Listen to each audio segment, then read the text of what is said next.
Thank you very much, Simon. I'm delighted to be here, and thank you from me as well for coming out in such a horrible evening. I've not travelled very far to be here tonight because I've been spending time in Wallingford, just down the road, at 2 days of meetings there. So it was a short taxi ride to come tonight. So tonight I'm going to be talking about reflections, something I think about deeply, because I'm a computer scientist, but also a computer scientist who works very closely with the natural environment.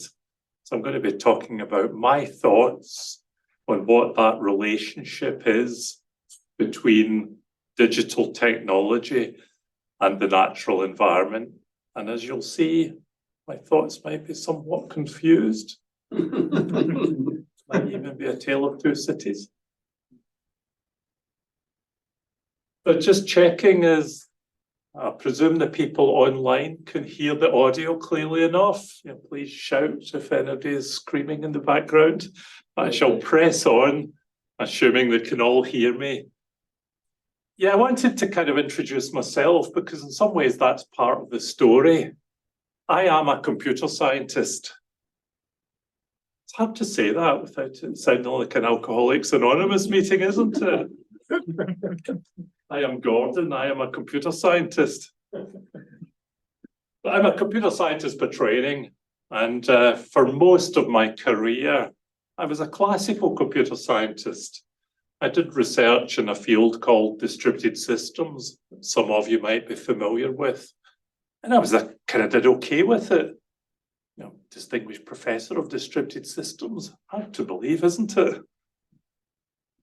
But then something kind of happened, and as you see with what I've got in the slide, I gradually made a transition, and that was a transition that was very important to me.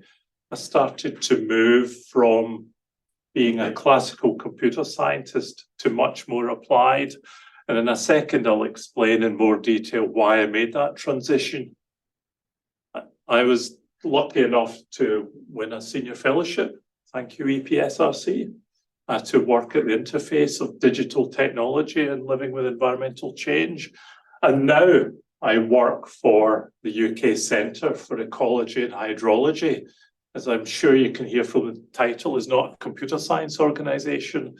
So I'm now very much at the cutting edge of how can technology help us understand the natural environment? How can what I know as a computer scientist help us in understanding climate change and understanding floods and droughts and biodiversity loss? So that's what I do now. Another reason I wanted to introduce myself is so I can put up a picture of my true passion. And myself and my wife also run a small holding. I love to be close to animals. And we have our own flock of Shetland sheep. So if anybody wants to talk sheep after the seminar, I'm all ears. But I'm a part-time shepherd, a very part-time shepherd. So I wanted to reflect on why the change. And why did I make that transition? And I just want to test your memory. Can I just check, what were people doing on the 21st of February, 2013? You remember? Blank faces. I think that means no, and I'd be astonished if you could. I can remember vividly what I was doing on the 21st of February 2013, because my wife took me to the movies. I am cheating a little bit here because it was my birthday. So remembering the precise date is not challenging. 21st of February 2013, I went to see a film. It's a film that sadly, when I introduce it, most people don't know about, but it was profound in my life. I'm just going to play a short clip from it. This is a film called Chasing Ice. Has anybody seen or heard Chasing Ice? Oh, technology.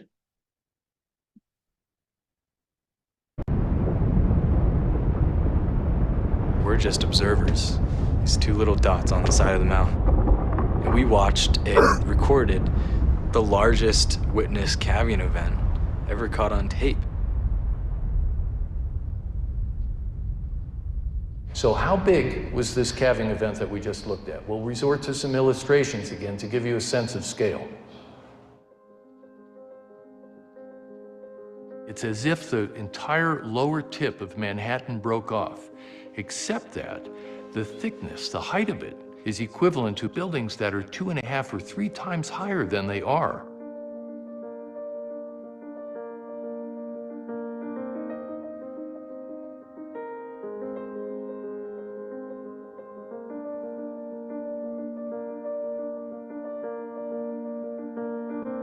That's a magical, miraculous, horrible, scary thing.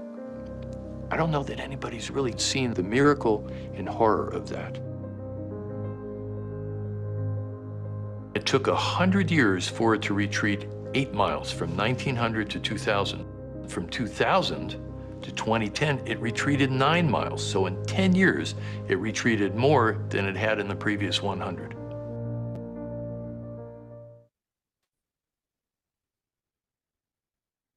So the speaker there was Jim Baylog, who's an environmental scientist. He was an environmental modeler. He worked for many years on modeling ice sheet melt. And they decided at that point he had something to say to the world.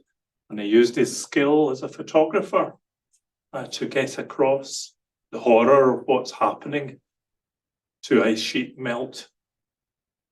It's a very profound film. What it did to me is change my life, to be perfectly honest. That was a very profound film in my life. I remember sitting there and I remember tears rolling down my cheek at that film. And it was the moment that my understanding of climate change went from an issue of the head to an issue of the heart. And I just thought at that moment in time, I've got to do something about this.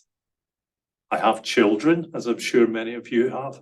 I have to do something about this. But I'm a computer scientist. I'm not an environmental scientist. What can I do? And then I started to talk to environmental scientists because I was interested. We were talking earlier about a hydrologist called Keith Bevan, one of the most famous hydrologists in the world, one of the most cited. And he started talking to me, and it became apparent that people in that field need computer scientists. He wanted to work with me, and that got me intrigued. And from that moment on, my emphasis and focus, then as an academic, now as a practitioner, has been on how can innovation in digital technology help us understand our planet better? And that's what I do now. And I feel very privileged to do that. And it actually feels as if there's now alignment between who I am as a person, my values, my connection to nature, and what I do for my employment. And that feels really good, and it feels a good place to be. So I now work for the UK Centre for Ecology and Hydrology. I am their head of environmental digital strategy. So I'm developing a digital strategy within the organisation to see how computing innovation across the full breadth of meaning of that term can help them deliver their science. The UK Centre for Ecology and Hydrology is based not far from here. The main office is in Wallingford. Some of you may know it. And I'm based on one of the other 3 offices in Lancaster, also offices in Edinburgh and Bangor. And what the UK Centre for Ecology and Hydrology do, I think, is quite unique, and it's what draws them to me. They try and understand the environment and all its interconnectedness as a complex system. So they're not siloed the way you may be in a university, studying the finer points of soil or hydrology. They connect things up. They collect data sets on what's happening to our land surface, what's the agriculture doing to land surface, what's the runoff, how does the runoff affect the rivers, how do the rivers affect the estuary and the sea, how does that affect biodiversity in the land and our rivers. They do this kind of systemic whole system science and draw things together. And that's really intriguing as a computer scientist. How do they do this? How do they integrate complex data? How do they integrate models to achieve that? And it feels like a really interesting alignment. So I'm in Oxford. I have a pretty educated audience here and online, no doubt. So I have to introduce a bit of culture, don't I? I don't know whether you know this quote. It's marvelous. Every time I talk about this a lot because I love it. It's just the English language at its very best. It was the best of times. It was the worst of times. It was the age of wisdom. It was the age of foolishness. The season of darkness and the season of light. A tale of two cities. And what I just want to reflect on through the lens of this marvelous piece of prose by Charles Dickens is my relationship between digital technology and the natural environment. The season of darkness and the season of light. I referred to it earlier as the confusion in my brain, the dilemmas in my brain I'm kind of going to expose to you. And that's the way I'm going to frame the rest of the talk. But I'm a very positive person, so let's start off with the season of light. Illustrated by this marvelous Munch image. You are a cultured audience. Art, prose. Yeah. I'm not going to be sued for using this image, by the way, as a slight aside. I supervised a PhD student once called Arne Munch Ellingson, who's actually the owner of the rights to the Munch art collection. So for me, spending hours reading his thesis, he's given me permission to use Munch images in my talk. Slight aside, but an interesting one. It took me ages to realise that he actually was a Munch. So the season of light. And the season of light is the positive. How this technology, how digital technology can really help us do this complex science. How it can help us looking at whole ecosystems at different scales and how it can help us really get a handle on what's happening in our natural world. And I'm actually really quite passionate about that. That's why I do the job I do. This is challenging. This is the kind of science that's done now if you walk into environmental science departments in universities and certainly in UKCEH. Once upon a time, it was quite siloed. You know, people would study something really narrow and deep and be real experts, for example, in the chemical composition of soils or worms in soils. Now it's all about how is this impacting that? Is it impacting that? And what if we plant more trees? What are the consequences and what are the unintended consequences?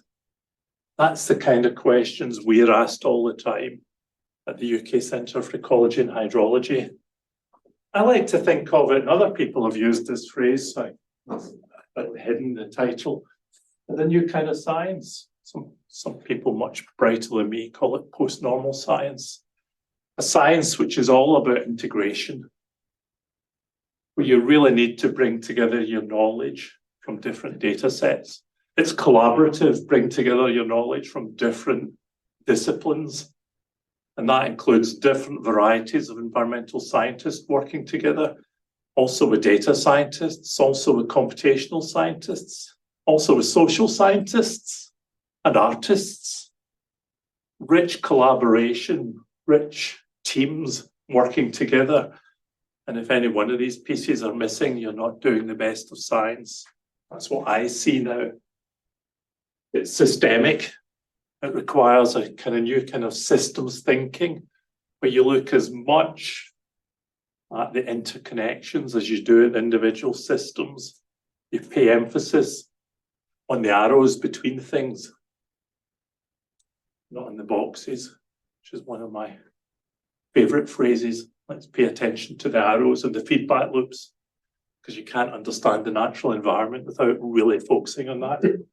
And also increasingly we need to really build trust in their environmental science, openness and transparency in what we're doing, what our assumptions are.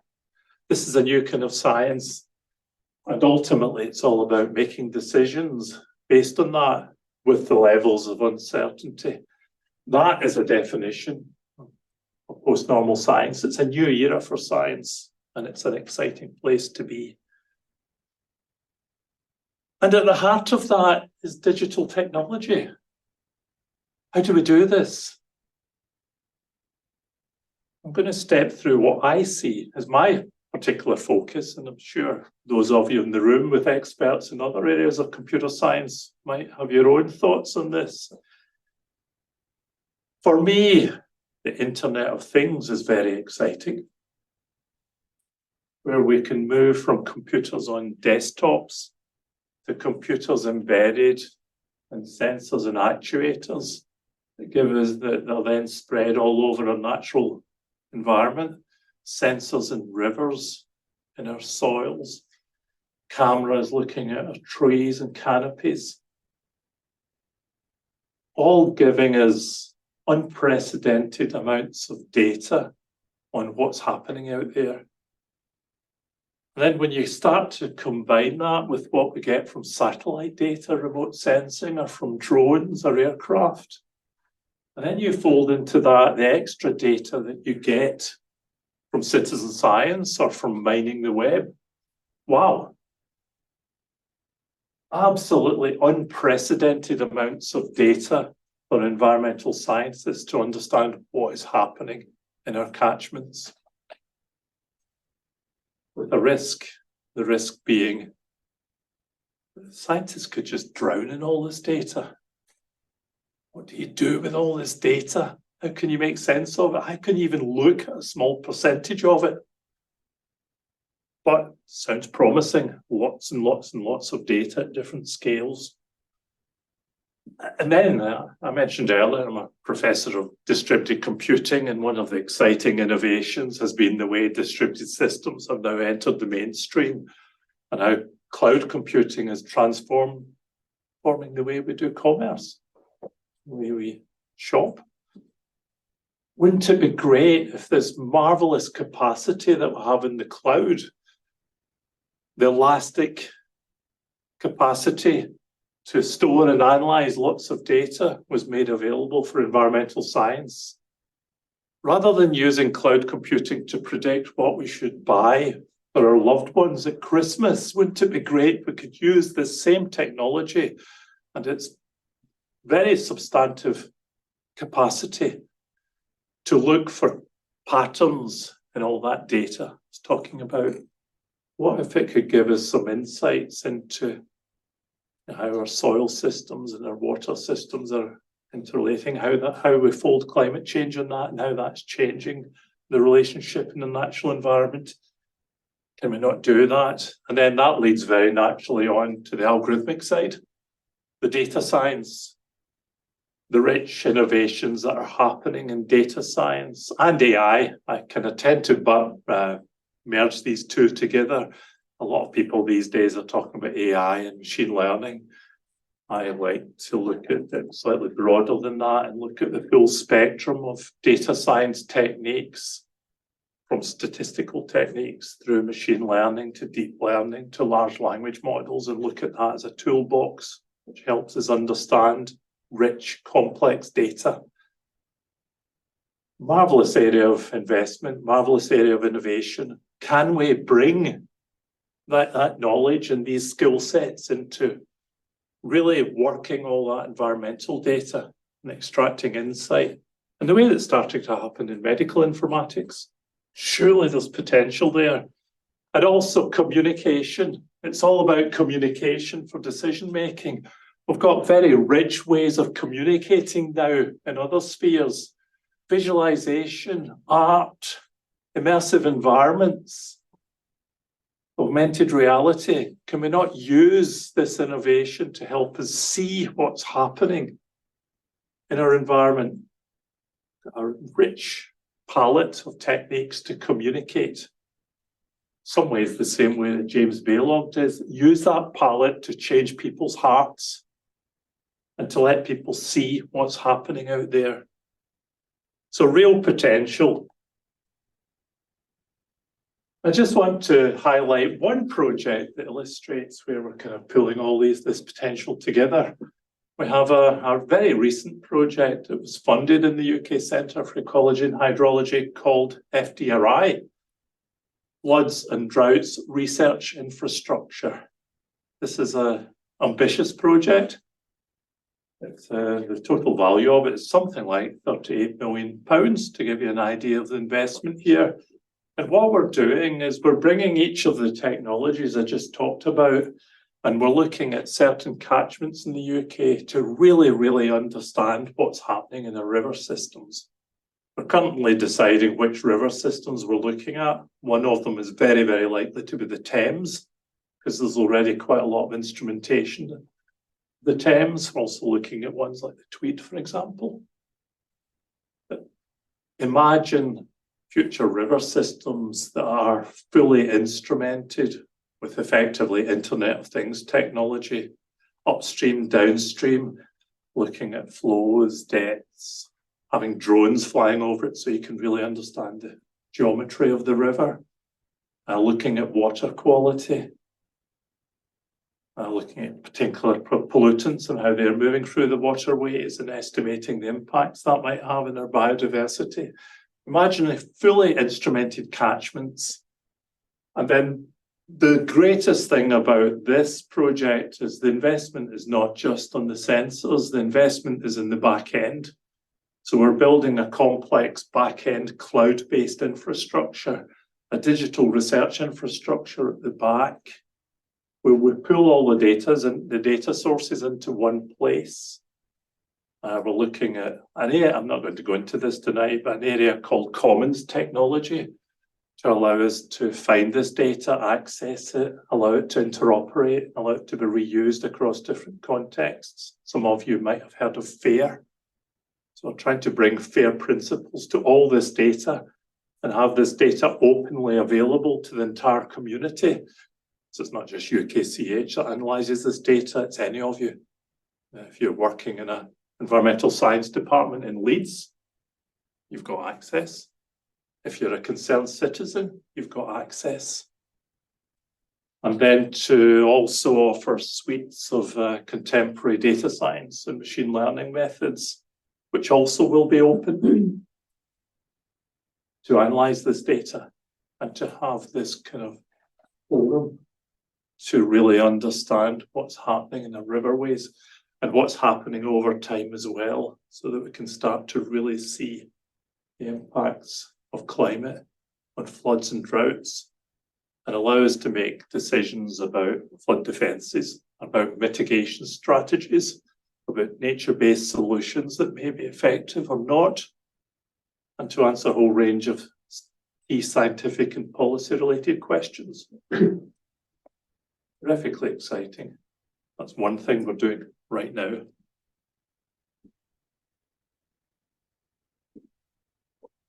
Now for the downer. You knew it was coming.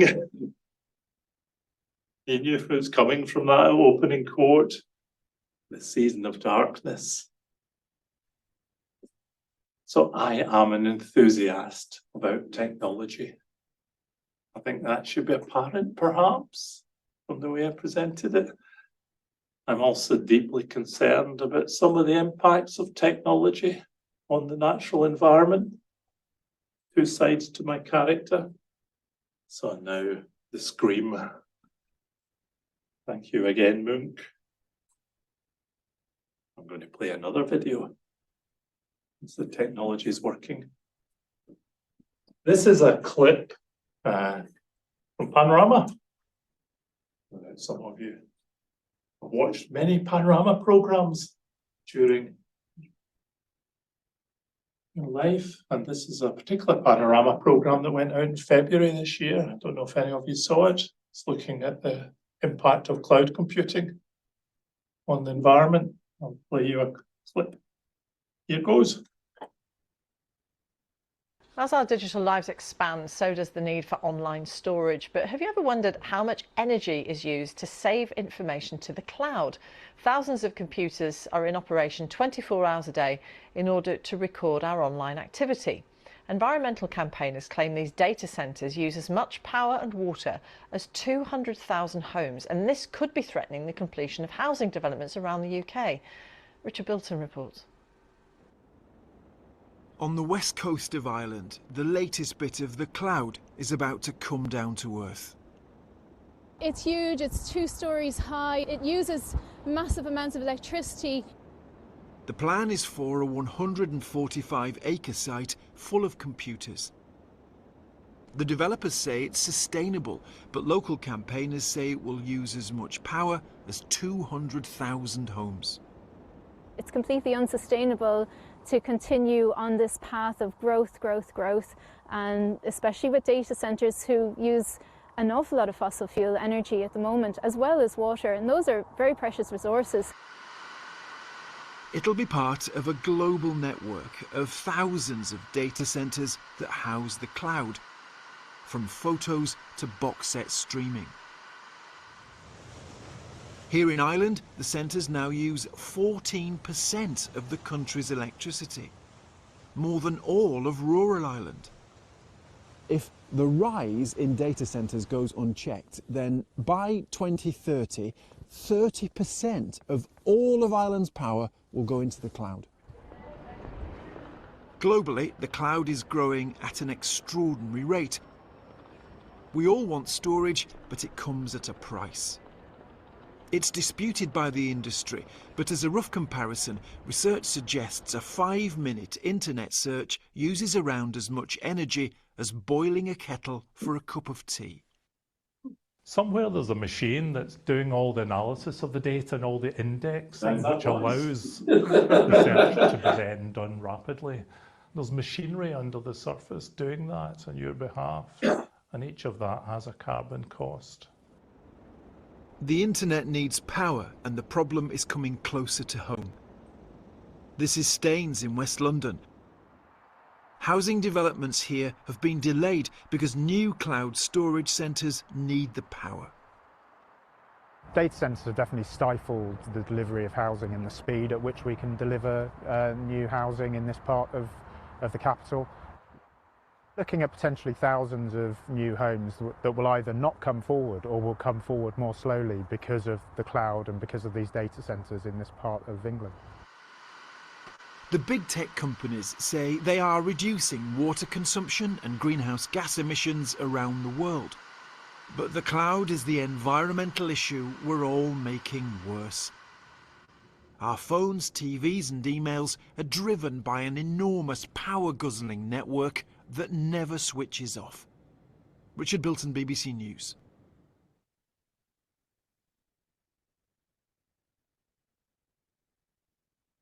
Yeah, the season of light and the season of darkness. So as a computer scientist, I've been thinking and been worried about these issues for some time. And I'm going to go on and explore that now. I was actually involved. I was one of the researchers behind that programme, and as you've seen, finished up being filmed for that, which was a fascinating experience and a frightening experience, it has to be said, to have a camera thrust in your face. So, just before we got involved with Panorama, we started carrying out a survey on behalf of the Royal Society. They approached us and commissioned us. When I say us, there was a group of us that produced this report. You can perhaps see the names there. Just point out one name, because I had a conversation as I came into the room. One of the collaborators was Mike Berners-Lee, who studied physics at Oxford, and is quite a well-known person in the field of carbon accounting now, and is a deeply impressive person to work with. So just about the start of lockdown, we were commissioned by the Royal Society to carry out a study of what is the environmental impact of technology, focusing particularly on carbon emissions. And the approach we took was to not carry out a new study, because there's already too many studies, to be honest. There's lots of studies, but actually to do a kind of meta study and look at what was out there and to try and make sense of it. So we studied all the literature we could find in this area, and really it was all over the place. It was so hard to come up with any concrete estimates. So then we decided to dig deeper and actually interview the authors. We narrowed down on 3 key studies that are pivotal in this area, and we interviewed the authors to understand what assumptions they've made, how they defined ICT, and what were their approaches, what were their methodologies in assessing the overall carbon emissions. And that was fascinating, and that gave us the answers we were looking for. The highlight of this is, if you look at the studies out there that say that carbon emissions from technology are around 1.8 to 2.8%, inevitably some uncertainty of global carbon emissions. That might not seem very much. You compare it to, for example, agriculture. But there's 2 things to say there. One, there's no field like ICT that can do this. So it's here now. Where will it be in 5 years' time? There's no field where innovation can happen so fast. You go from blockchain being a thought to having the carbon emissions of a country the size of Iceland in a very small number of years. So it can go really fast. Plus the airline industry that we're all very concerned about sits around 2.5%. So it looks like from these figures that the impact of ICT is now greater than the airline industry. But our findings were very much that what was out there was an underestimate. We're pretty convinced about that from the studies we've carried out. It's an underestimate for a couple of reasons. Many of these studies really were quite narrow in what they defined as ICT. Some missed out blockchain, for example. Many missed out digital entertainment. So quite big omissions. And also critically, and this is Mike Berners-Lee's area of expertise, most of these studies suffer from what he would call truncation error. And that really comes down to not looking at the full life cycle analysis of these technologies, not looking at scope 3 emissions. That's really hard to do because it's kind of infinite. But there's some marvelous techniques out there. You're a mathematician. Some marvelous techniques out there that people I knew that developed this came from Leeds, and there was also Nobel Prize awarded for input-output models that reduce the infinite to something that's calculable.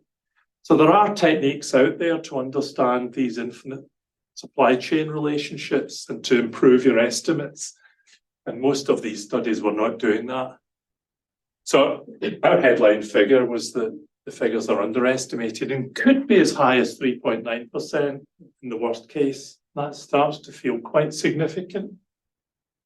And all the workings can be found in that paper. And if you want to see all our workings, there's an online version of this available as an internal report that exposes the calculations so that you can have a look at them and decide for yourself. The other thing that we came up with was a recognition of the complexity of this issue. And this is my kind of attempt to represent this complexity. It's not just about measuring the carbon emissions. There's many more factors to take into account when you're looking at the impact of ICT on the environment. And I like to think of it as a kind of tug of war. If you like, forces pulling this way, forces pulling this way. But it's a rather important game of tug of war. It's not just the pride of people in the village that are concerned. It's really, if it goes this way, that could be really bad news. If it goes this way, it's good news. And it's a pretty important balance to get right. On one side, there's factors like efficiency gains, Moore's law, the way things are dramatically improving. All the technology we use is exhibiting quite dramatic efficiency gains. The energy requirements today is way less than it was 5 years ago, way less than it was 10 years ago. Surely that's making a difference. Surely. The answer is actually no. The empirical evidence is that of all the efficiency gains we've seen in technology, how we've moved to energy efficient techniques, there's not a single blip on this rather smooth, elegant curve that is exponential, and it just keeps doing that. There's barely a blip. So energy efficiency is not having the desired effect. If you look at the field of computer science and research in this area, 70–80% of it's all about energy efficiency. It's not going to make any difference. History tells us it's great engineering, but somehow energy efficiency is not making a difference. And a lot of that comes down to, well, I've called it here Jevons paradox, which is a paradox from from the days of steam engines. Now I actually prefer to use the term rebound effects because it's a bit more general. Whenever we get energy efficiency and you save money, what do? Use more. Use more. Just use more. I have this conversation all the time.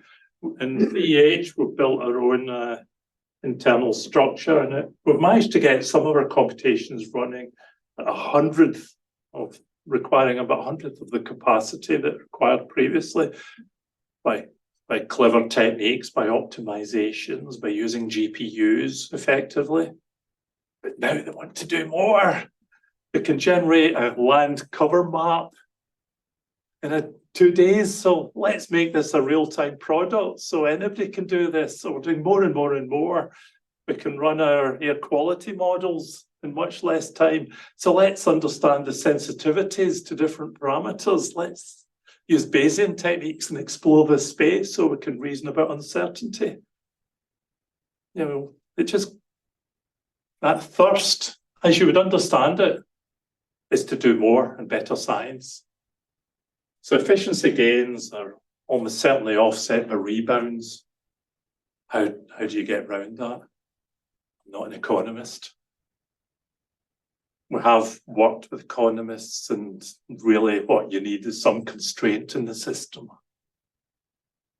We need a constraint, and I'm not the person to advocate what that might look like, whether it's a carbon tax or whatever it is, but we need a constraint in the system to really cost the externalities of all this stuff. Otherwise, efficiency gains will lead to nothing, and all that innovation will lead to nothing.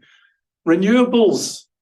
This is something you hear all the time. Well, data centers are really exploiting renewable energy. So what's the problem? Well, we saw in that film, it's not as simple as that. Renewables are finite. They use important elements in there that are finite. They rely on water supplies that are very finite. I think you're hitting that problem in Oxfordshire, if I understand rightly, around Reading. And also they rely on the grid, which is finite as well, and near breaking point at various points. So renewables are great. I love renewables, but in isolation, unless you look at the whole system, it's not the solution on its own. So again, it's this toing and froing. Yeah, enablement arguments is shorthand for, well, surely the technology is allowing savings elsewhere. this being streamed is stopping people driving into the centre of Oxford. Hello, people. And that's great. And yes, there are enablement savings. And a lot of people big up enablements. But actually, there's no evidence at all. Sadly, there's no empirical evidence that the enablements, looking at the whole system, are reducing the carbon emissions. It's good, but it's not enough. And then in parallel with that, you've got innovation. The pace of innovation and the investment in techniques like AI. I was quite shocked recently. I don't know if this figure is ratified, but it looked convincing. Large language models, ChatGPT. To train one of these models once is equivalent to flying to Australia and back 18 times in terms of carbon emissions. And that's okay for ChatGPT because they only train it every few years. But now Google are getting into it as well as many of the other players, and they're looking at real-time retraining to use the latest data.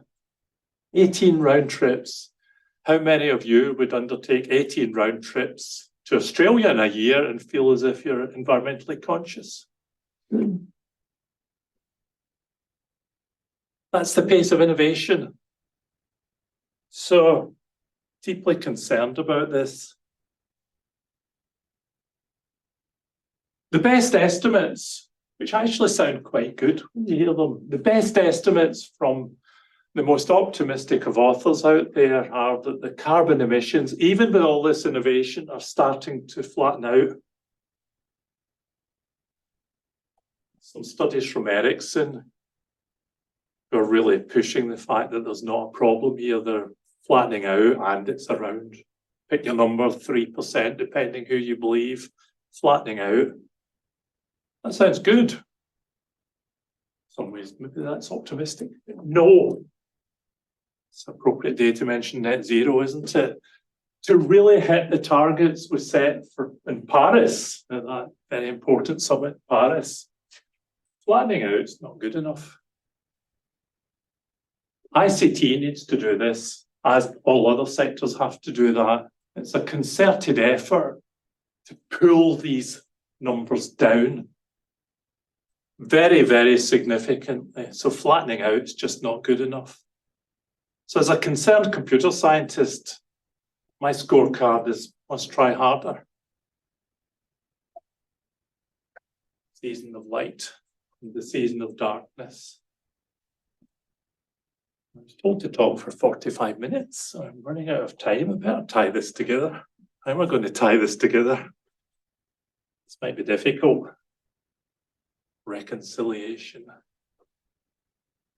How do we tie these two views together?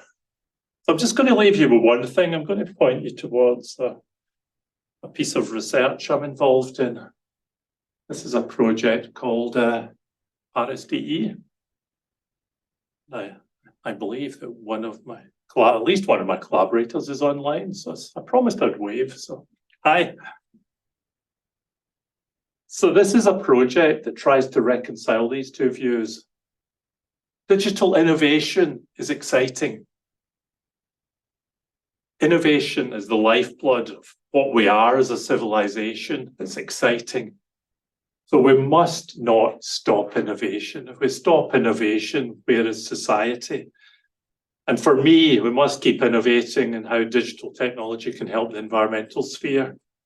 Similarly, we should keep innovating so that we can help the health sector come up with innovative solutions that impact all of us. We must not stop that innovation. But how can we do that innovation in a way that's not damaging the very things that we want to try and preserve? And my favourite term at the moment is responsible innovation. This term I've plagiarised from Professor Marina Jarocka, who's a professor of computer science at the University of Oxford. Some of you might know her. Fantastic person. So Marina works on responsible innovation. So Paris DE is a collaboration across the UK and it involves King's College London, Lancaster University, now UK Centre of Ecology and Hydrology. Now I and colleagues have moved. And also the University of Oxford, I'm going to say Oxford. I'll say Oxford again because I'm in Oxford. And Sussex. And also Mike Berners-Lee, because he's a great guy. Provides marvellous insights. So what we're trying to do here is push responsibility into the heart of the innovation process and look at, as we set out on a new project, how can we reason about responsibility? And how do we reason about responsibility in a way that really takes into account impacts on the environment? So we're taking existing frameworks which do exist about responsible innovation, likes of the area framework that our research councils push. Look it up if you're interested, and looking at how to fold in the complexity of reasoning about impact on the environment, fold in thoughts about energy efficiency and renewables and rebounds, and look at making decisions about innovation as a fundamental part of the design of that research or that innovation project. Make it part of the software engineering process as you work through the steps of your project. It's an intrinsic part, the same way as reasoning about the reliability of the system is, for example, or the security of the system.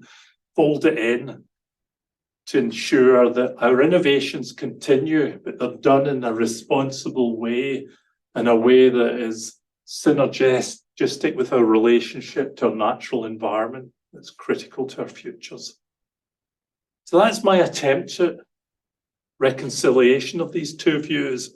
And while I don't have all the answers, we have a really exciting team of people who are working together to look at this. So to conclude, thank you very much for listening. Perhaps it is the season of light. Perhaps it's the season of darkness, but the important thing is to reconcile these two views and look for ways that we can develop our computer science in a way that is completely synergistic with the planet we live on, our one planet. So thank you for listening. Thank you very much, John.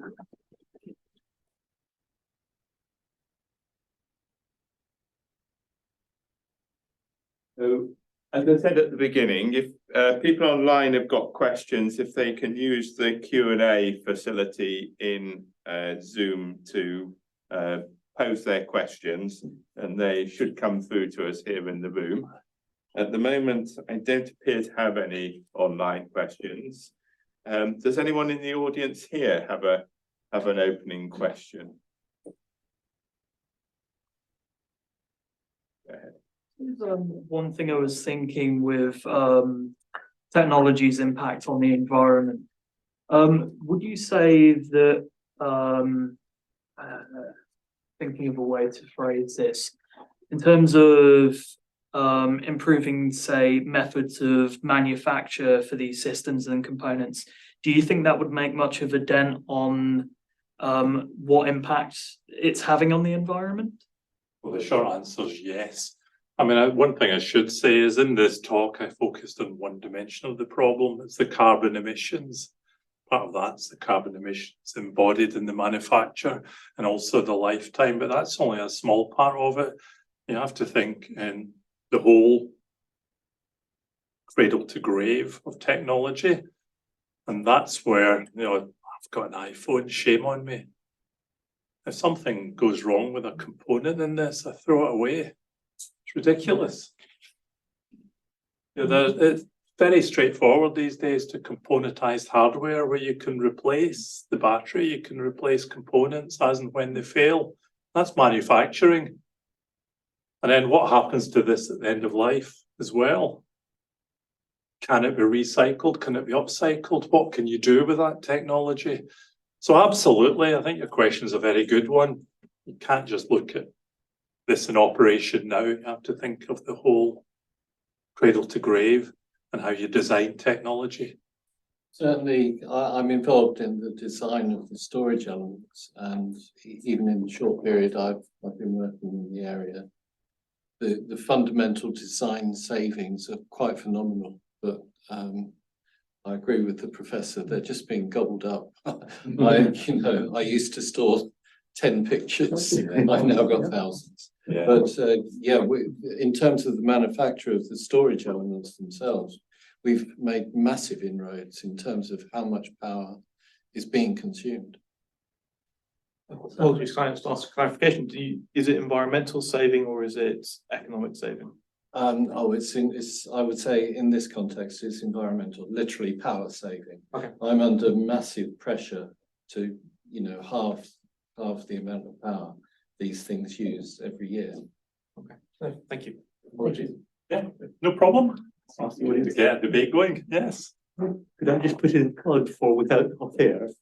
For what was, sorry? Without the Hot Air, which I read years and years ago. A chap called McKay, I think, is a Cambridge physicist, who takes basically takes energy use and compares everything in fairly simple. He uses the same units for everything rather than saying this number of houses. He does everything in kilowatt hours, and does it. And one of the things that he does is to evaluate life cycle. And this must be at least 10 years ago that I read it, and I think the methodology still seems to be a good one. He takes the inputs and the outputs and goes through chapter at a time, and it's free download. So if you want, you can buy the book or search for it and download it. Yeah. I like that you use the term hot air. My perfect renewable energy source would be to capture all the hot air that comes out of a university senate meeting and to recycle it. Drive cloud infrastructure for once. And also, when I was looking at the Fairphone, yes, which I haven't got one yet, but my whichever 7-year-old mobile is starting to show its age, so I'm researching new phones, and I do like the idea of the Fairphone. Yeah, now the Fairphone's marvelous. I had a few problems with the earlier versions because the batteries weren't compatible across Fairphone 1 and 2. Kind of defeated purpose, but the principle's great, and that's exactly what we need to be thinking about. Engineering of the future.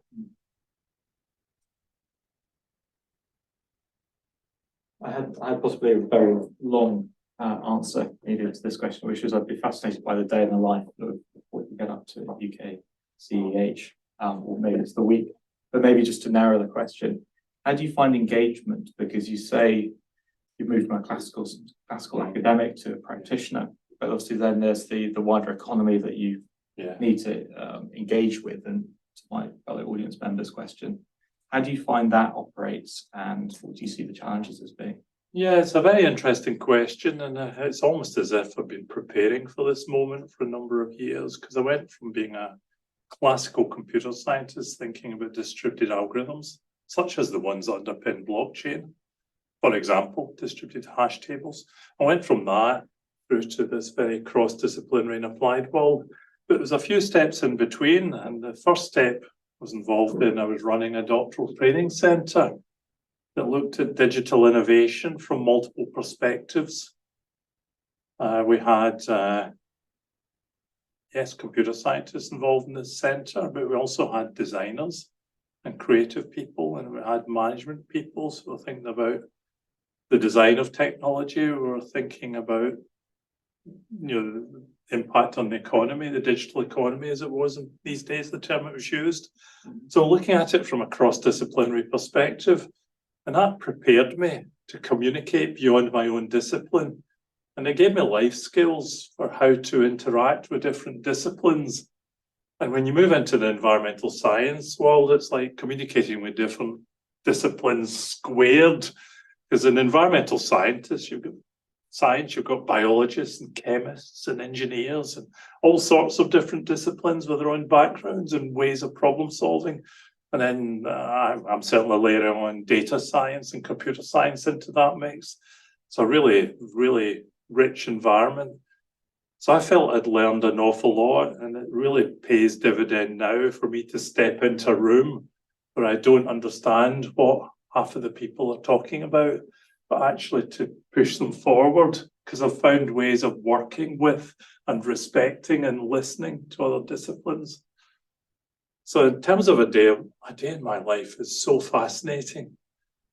Because in one day I'm talking to a soil scientist and they're bringing soils alive and making it really exciting.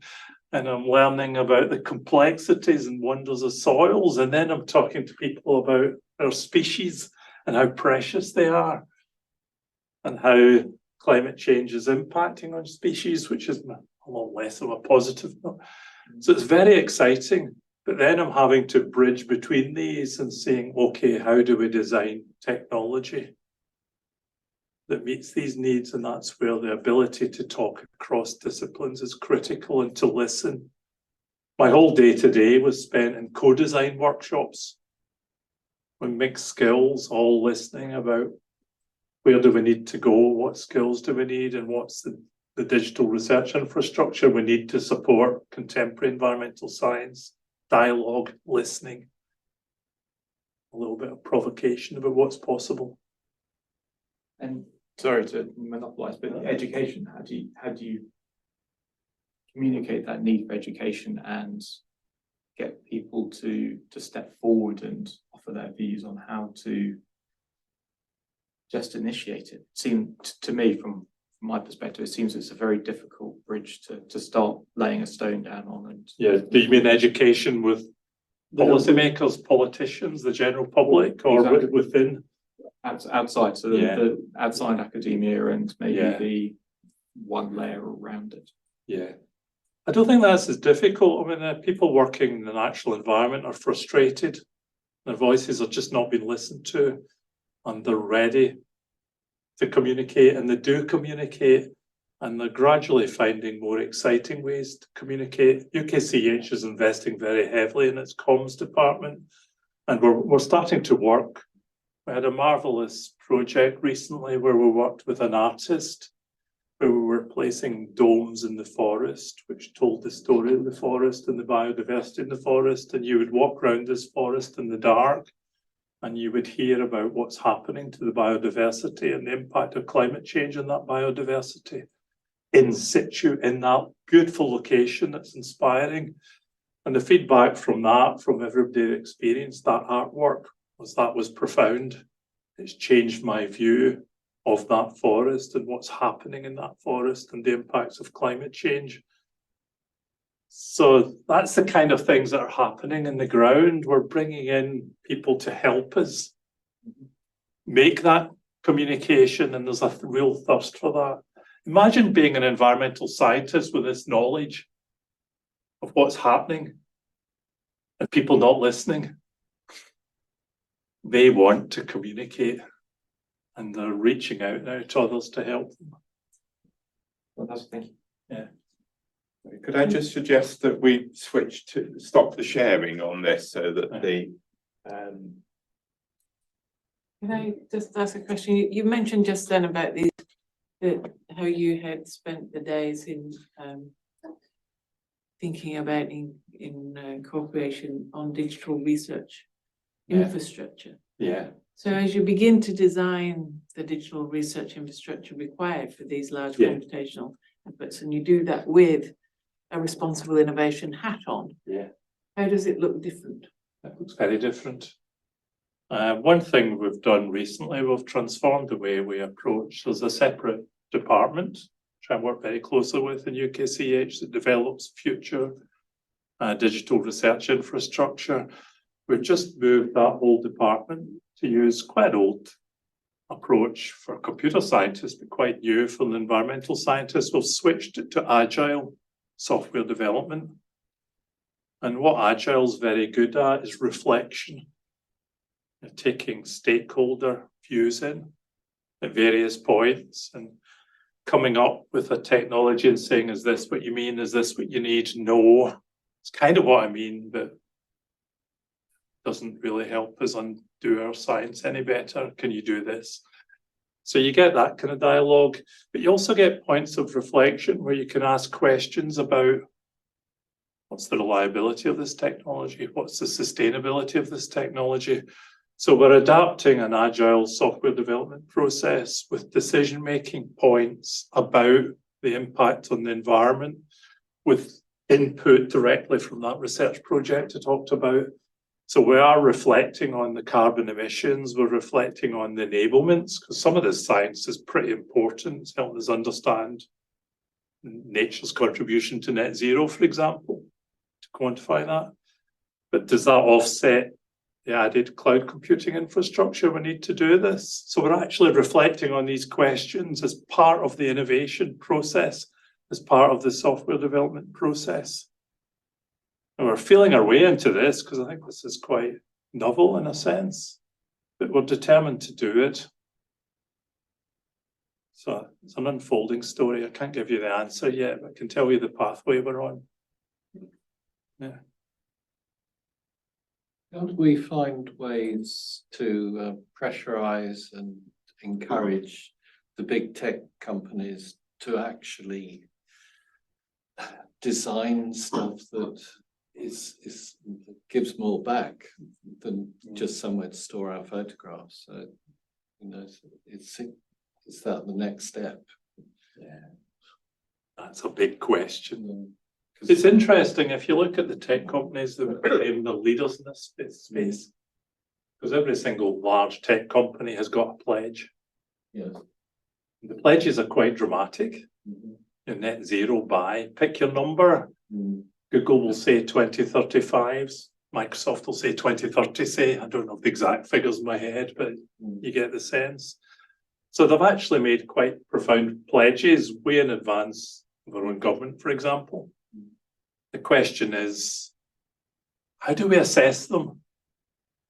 So one of the things we're really pushing in the Paris DE project is transparency and frameworks for assessing this.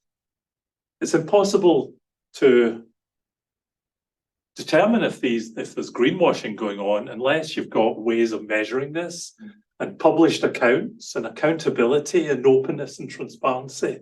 And we don't have that. So there's absolutely no basis to measure Microsoft's carbon emissions because there's no common framework. So I think the most important thing is to agree across the industry what the framework should be for assessing and measuring these things, and then to have complete transparency so that we can tell if companies are greenwashing or not. And we're not just saying this, we're working with the industry. We've had many meetings with the ITU, for example, who have got working groups on this very issue. There's no point the University of Oxford saying this or the University of Lancaster saying this. It's a small voice, even if Oxford is a big famous institution. We've got to change industry, so working with these industry bodies like the ITU is absolutely essential. They've got so much money in cloud to change their behaviour, and you start to get the results you want. Yeah, I'm just wondering that's all about using less. Yeah. But I am seeing them spend a lot of money and effort trying to use less. Yeah. But I don't see an awful lot of money and effort in trying to create more use applications that have a positive impact. Yeah. I'm thinking, you know, even search engines could be thought about to be more efficient. Yeah, absolutely. There are some search engines there that are making genuine attempts to have more positive impact on the planet. You can find out from yourself. But it's interesting, you mentioned positive. That's my word of the moment. Actually, I'm moving away from net zero as a concept because it implies we've got ways of measuring this, and we're going to be forever arguing about how we measure this thing. What I'm focusing on now and what I see actually, and people are thinking about this subject, what we've got to move towards is nature positive solutions. Yeah. That's, for me, the phrase of the moment. Yeah. Let's look at how we can put something back into nature and have positive impact. That's much easier to assess than some magical net zero that depends on a rather sugary set of scales that are not well calibrated. Well, probably net zero at best means we've stopped making things worse. Yeah, I'm not knocking net zero, but I like nature-based and nature-positive solutions as a target. Yes, I mean, going back to your melting ice, and to some extent, at net zero just means that the ice the ice doesn't stop, stop shrinking, but do we actually want it to start growing again? And yes, it does shrink and grow. It goes through cycles, so it does grow. So there are possibilities. Yes, but certainly I saw a graph with the the sea ice. Yeah, it's very timely because there was a report some of you might have seen in the last few days. People studying the cryosphere are horrified with what they're observing in some of the ice sheets at the moment. We haven't got any questions from online. Oh yes, we have now. One's just popped up. Have you talked with Microsoft's environmental team? A name called Alberto Arribas, who used to be at the Met Office, is now at Microsoft Reading. And a recent paper on AI for net zero tries to be transparent about methods. That's a question from Tony Hay. Oh, Tony. Hi, Tony. Yes. Alberto's a very good friend of mine, actually, and I talk to him quite often. So, yeah, there's no point just making this a university-based thing. We've got to get out there and talk to industry. I've got I've had a lot of communication with Alberto, and I think Alberto is trying his hardest to bring environmental sustainable thinking into Microsoft. So the short answer is yes. The slightly longer answer, the same answer as with ITUT. They've really got to work with industry and with key industry bodies and key industry players. No point in this being an academic exercise. It's too important for that.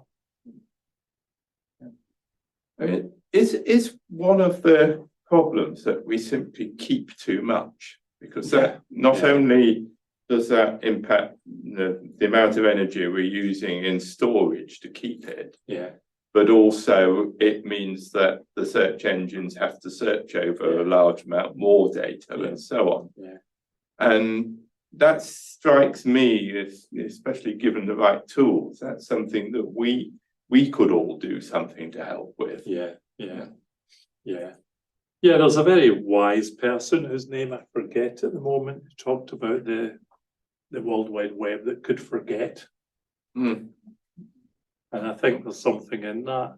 We're just keeping everything and we're stacking it up. And that applies to environmental data as well. There's no way we'll throw away data from the last decade, 50 years ago even. So data is just piling up and piling up and piling up, and it's never removed in case it might be useful. And it's pretty obvious that the vast majority of data, I don't have any figures, but I'll guarantee it's in 90%. So most data is never looked at, never read. Throw some away. And then, or put it in a place where it's really hard to get at. If you could get it if you really need it. Yes, absolutely. Not some form of offline storage. I mean, I worked for ICI at one point, and we used to have a rule of thumb in the research department that experiments were repeated after 11 years, because after 10 years, all the papers were stuck in the salt mines. They were there, but it was easier to repeat the experiment than it was to find the papers from the last time it was done. There's a sort of parallel to that in the electronic world, I guess. I mean, the very business model that they're using at the moment, which is to offer us massive amounts of free storage just to capture us as customers for some other purpose. But that business model must be causing so much of this problem. Just one other thing, it was triggered by what you said there, because you said perhaps we could do something. The last time I presented this talk, or a variant of it, was at Glastonbury, believe it or not. So you've got a Glastonbury performer in front of you. I gave this talk on a stage, the science stage at Glastonbury, which was the highlight of my life, I have to say, because I'm a big music fan and I go to Glastonbury every year. But the reason I say that is the reaction of everybody we've talked to about this was, well, what can I do? Oh, I'm going to go and throw away some of my images online. And we kept saying to them, this is not the solution. It's not our fault as individuals. What we can do as individuals is tiny. it's a systemic problem, and systemic problems have systemic solutions. So we have to look across the piece at the architectures of systems, what we're doing, how we're keeping everything, where we're storing it, how we're looking at analysing this data in the background. It's the whole engine that sits behind it. We've got to look at that. The big wins come from systemic solutions, not from individuals.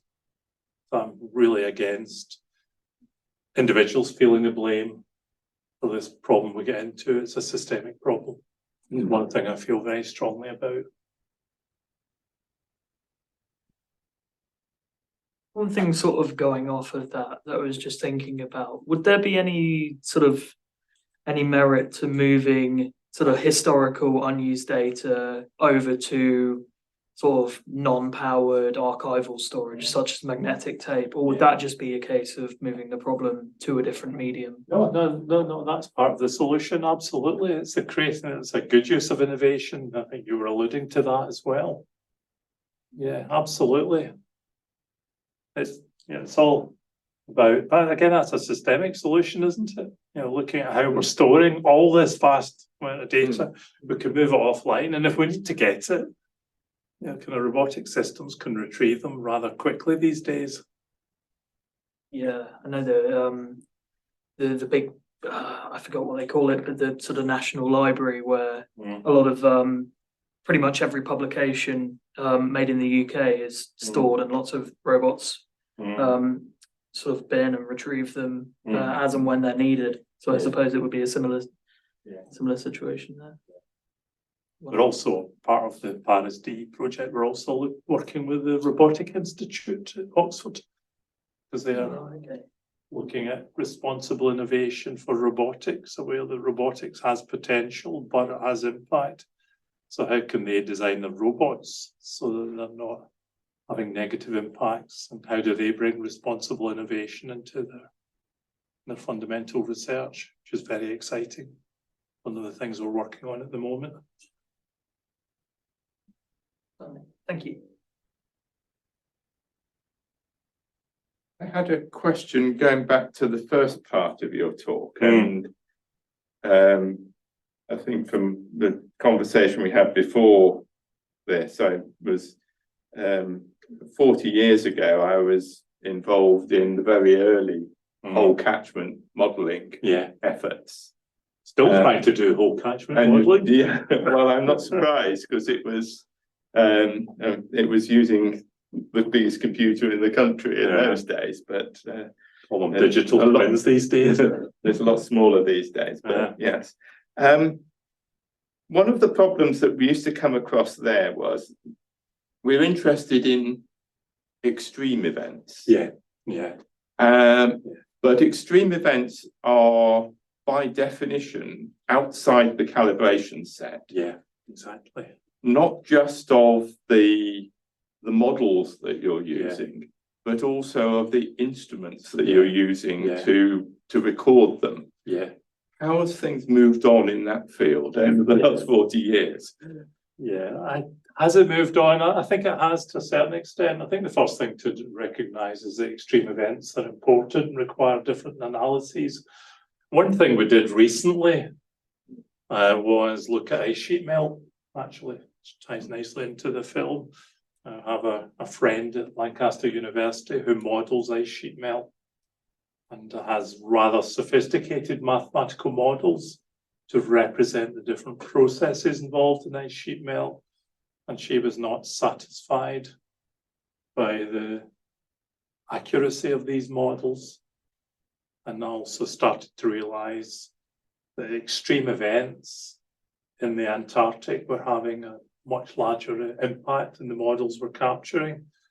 So one thing she did was to took the instrumentation that she had at her disposal and then carried out an analysis of the data, the observation, to understand the extremes. And we used a branch of mathematics called extreme value theory, which another colleague of mine at Lancaster, Jonathan Taunton's one of the world experts on. So we carried out an extreme value theory analysis on the data And of course, that really allowed you to focus not on the norms. Think of a normal distribution, not in the middle, but the tails of the distributions. And we analysed that, and we analysed the impacts of these events on warming and ice sheet melt. And we saw what we expected. If these extreme events were having a way bigger effect on ice sheet melt, and the models were not capturing it. Now, where I'm going with this, I'm going somewhere. Where I'm going with this is the need to bring together your understanding from data and data science, data understanding extracted from the data, from what we call the process models are telling you, the mathematical representations, and for one to inform the other. Data understanding and process understanding, and to learn from each other. And what actually becomes a kind of continuous cycle, a new way of modelling where you're learning from each other. Bring in Keith Bevan, modelling as a learning process. That's where we're trying to take our modelling paradigms forward in UKCEH. That's actually, I mentioned digital twins facetiously, but how we are defining digital twins is data understanding and process understanding evolving together, and determining a synergy between the two pathways of understanding. That was a great question for me, because it allowed me to talk about something I'm very passionate about. But if I just pick up on the second bit about instruments, one of the problems we were seeing there was there was a very important piece of work done called the Flood Studies Report, which was looking at the potential of flooding in UK catchments right across the country. And the report was published, and it was published before I joined the Institute of Hydrology, as it was then. But then when I joined, we started re-looking at the data. And what we were finding was actually quite a lot of the data for the extreme events that were in the Flood Studies report originally were highly questionable, because the instruments had been overtopped during the flood event. So actually, if the flow gauge in the river has been overwhelmed by the flood, how do you know exactly how much came through there in order to judge, was that the 100-year flood or the 200 or 500 or whatever? That's right. And so how do you, is that where you're looking at this extreme value analysis to say, does the instrumentation not cope with it, but what could it have been? Well, the extreme value analysis only works if you've got good data in the first place. But the advantage you've got these days are the various sources of data. Now, you've got satellite data, for example, it's not going to be overtopped if we're in big trouble. And actually, part of FDRI, one of the innovation wings is to look at drones. You can send out drones to capture images. Plus, how many people take photographs of flood events, and you get really valuable data about what was actually happening in the river at that flood event. So you've got a range of sources of data. Yes, if your sensors are overwhelmed, you've got all these other sources. So it's that richness of data and exploiting the heterogeneous sources of data, which I think is what a lot of modern hydrology is becoming. Not just relying on one mode of instrumentation. And I think there you've got a chance to capture extreme events and build a more global picture of the river at that time. But these are all hot issues, I have to say. This is all Perhaps just to ask a sort of minor question, that their extreme events presumably they're fairly intermittent, and therefore the availability of data is low. So how do you get that data quality and time series that you're going to need? I should phone a friend at this point. No, I'm going to try and answer it, but this is what the field of extreme value theory looks at. You look at the tails, there's not much data at the tails by definition. So what you do is you look across the geographic spread at other rivers, and you look at commonalities, and then you talk to smart statisticians who can reason about spatial distribution as well. So there's a lot of exciting stuff happening here. We're looking at extremes and spatial distribution and bringing in the best of minds on spatial statistics, for example. and building a picture of that extreme event and its impact across the country. I mean, this is the key example of where I find data science so exciting. People are really developing new algorithms to understand what's happening. Well, that was a good question as well. It's a good audience, this. What's the most critical natural resource that we're consuming, thinking about the technology now? You implied earlier that consumption of water was key. What's your top on the top 10? What's the first few that you feel we should attack? Biodiversity. Right. It's irreversible. Biodiversity loss. Yes. Our most important natural resource is the rich species that are out there and diminishing. If they go, we're in big trouble. It's irreversible. Right. So I would. So I mean, you could argue cases for all of them, couldn't you? Yes, I see. But for me, it's So how do biodiversity we loss. adjust the technology that we're creating in order to protect biodiversity?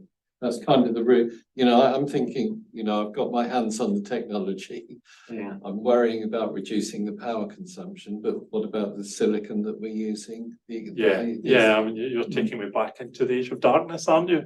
With that question, yeah. But I think what do we do about it? One of the most exciting innovations in UKCEH is using AI to identify species from camera work.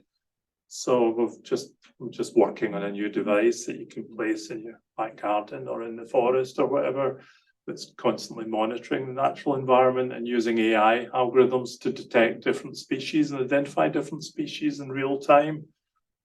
But what that gives you is step one, and that's understanding.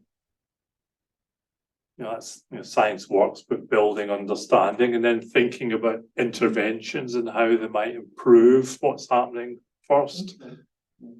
So the work we're doing is trying to build a more global understanding, because biodiversity is really one of the difficulties is lack of data, the reliance on citizen science, and big areas where we have no data whatsoever. So trying to improve the data to drive the understanding, then we can think about the next step.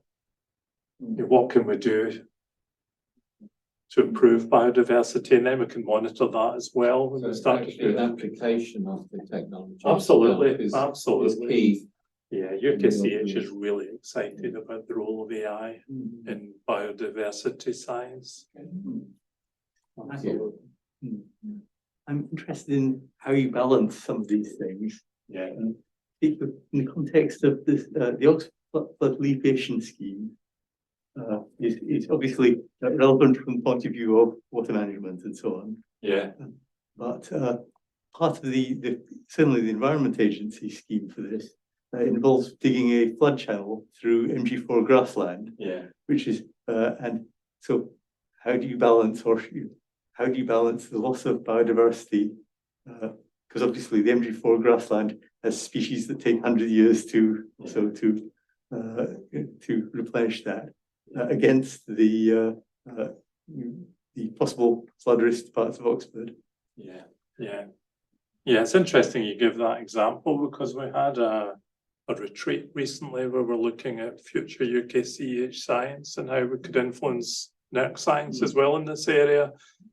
I think what you're alluding to at the moment, environmental science in general tends to be reactive to individual triggers. Like you'll look at flood events and you'll think, how do I mitigate flood events? And you do something. Yes. And the mitigation you've just carried out resolves the flood event, but has unintended consequences on biodiversity. And that's the way science is largely. And what we were arguing for was looking at all the factors and coming up with systemic solutions. So not just looking at flooding or drought, but looking at all the factors and looking at it as, like I said at the start, systemic science and looking at all the interconnections. What you've just unraveled is an interconnection that's not been considered properly in that science. Because projects tend to actually be driven by one particular agency. Yeah, it's reactive. For example, the the Environment Agency, whose brief is to deal with the flooding. Whereas of course there is actually quite a lot of other things related to water management, all of which interact in different complicated sort of ways. I mean, that's why I wanted to work for UKCEH, because we've got the opportunity to do this systemic science. This is really hard. Yes.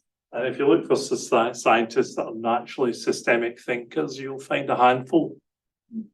But we've got to make that handful become 30, become 50, and grow that in the organisation and really embrace this new science paradigm. It's all about complexity and understanding all these unintended consequences. It's the way forward.